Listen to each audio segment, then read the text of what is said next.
கருத்துக்களை பகிர்ந்து கொள்வதற்காக முன்னாள் எம்பி திரு ஓபி ரவி நினைக்கிறார். அவரோட பேசலாம் கிடையாது, நாங்கள் எதிர்கொள்ள தயாரா இருக்கிறோம் அப்படின்னு சொல்றாங்க. நீங்க எப்படி பாக்குறீங்க?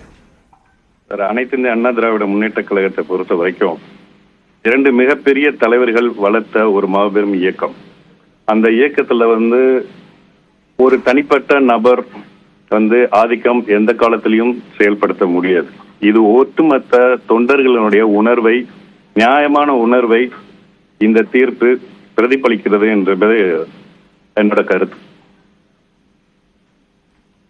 மற்றொரு புறத்துல நீதிமன்றத்துக்கு செல்லவும் தயாரா இருக்கிறோம், அல்லது தேர்தல் ஆணையத்திலேயே நாங்க இது சம்பந்தமா முறையிடுறதுக்கு தயாரா இருக்கிறோம். தேர்தல் ஆணையத்துக்கு அதிகாரம் இருக்கா இல்லையா அப்படின்ற ஒரு கேள்வி இந்த இடத்துல இருக்குது. இந்த நீதிமன்ற ஒரு தீர்ப்பை மட்டுமே வைத்துக்கொண்டு அதிமுகவுக்கு பின்னடைவு அப்படின்னு பார்க்க முடியுமா?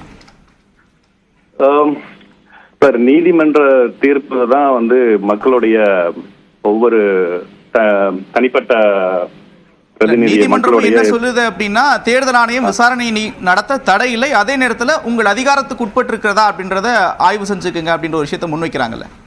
ஆமா ஆமா ஆமா, அவங்க ஆய்வு அந்த தீர்ப்பை இன்னும் முழுமையாக கையில் கிடைக்கல.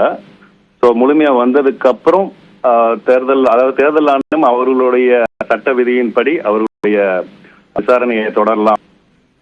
அதே மாதிரி நாங்க எங்களுக்கு இருக்கக்கூடிய உரிமையும் சட்ட விதிப்படி என்ன சொல்லுதோ அதுபடி எங்களுடைய முயற்சி இருக்கும்.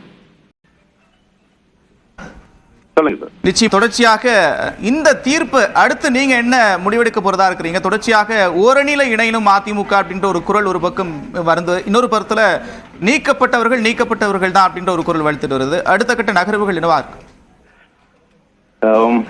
அதாவது அதான் சொன்னேன் ஏற்கனவே, அனைத்து இந்திய அண்ணா திராவிட முன்னேற்ற கழகம் என்பது ஒட்டுமொத்த 1.5 கோடி தொண்டர்களுடைய வலிமையினாலதான் அந்த இயக்கம் தமிழகத்தை ஆட்சி செய்தது. புரட்சி தலைவி அம்மா அவர்கள் காலத்திலும் சரி, அவர்கள் இந்த நிலைமையில் போய்கொண்டிருக்கிறது என்பதை தொண்டர்கள் அதாவது நிர்வாகிகள் மத்தியிலே இன்னைக்கு தலசலப்ப வந்துருச்சு. அதை நீங்களே கவனிச்சிட்டு இருக்கீங்க. அதனால உண்மையான தொண்டர்களுடைய உணர்வு, அவர்களுடைய இயக்கம் அனைத்து இந்திய அண்ணா திராவிட முன்னேற்ற கழகம் தமிழகத்தில் ஆட்சி அமைவதற்கு எல்லாரும் ஒருமித்து கருத்து எடுத்து ஒன்றிணைந்தால்தான் முடியும் என்ற அந்த நிலைப்பாடு. முன்னாள் அமைச்சர்கள் கோகுலேந்திரா ஒரு புறம் பேனர்கள், என்னுடைய புகைப்படங்கள் புறக்கணிக்கப்படுதுன்றாங்க. இன்னொரு புறத்துல நீதிமன்ற தீர்ப்பு வெளியான சற்று நேரத்துல ஆலோசனை நடத்துறதா முன்னாள் அமைச்சர் செங்கோட்டையன் சொல்றாரு. இதை எப்படி புரிஞ்சுக்கிறது? ஆமா ஆமா, அதிருப்தி கண்டிப்பா தானே இருக்கு எல்லாரும் மதத்திலும். அது உண்மைதான். நிர்வாகிகள் மத்தியில் அதிருப்தி இருக்கு, தொண்டர்கள் மத்தியில் அதிருப்தி இருக்கு.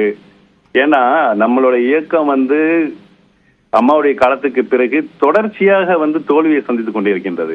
2019 பாராளுமன்ற தேர்தலில் தமிழகம், பாண்டிச்சேரி உட்பட்ட 40 தொகுதியில வெற்றி பெற்ற ஒரே பாராளுமன்ற உறுப்பினர் நான் மட்டும்தான். இது திரு செங்கோட்டையன் அவர்களையோ அல்லது கோகுலேந்திரா அவர்களையோ தொடர்பு கொண்டு பேச முற்பட்ட நிச்சயமாக வழக்கினுடைய விசாரணை எந்த போக்கை நோக்கி செல்ல போகிறது அப்படின்றத பார்க்க வேண்டியது இருக்கிறது. நீதிமன்றத்தில் அதே போல தேர்தல் ஆணையத்திற்கு செல்லவும் தயாராக இருக்கிறோம் அப்படின்னு அதிமுக தரப்பு மற்றும்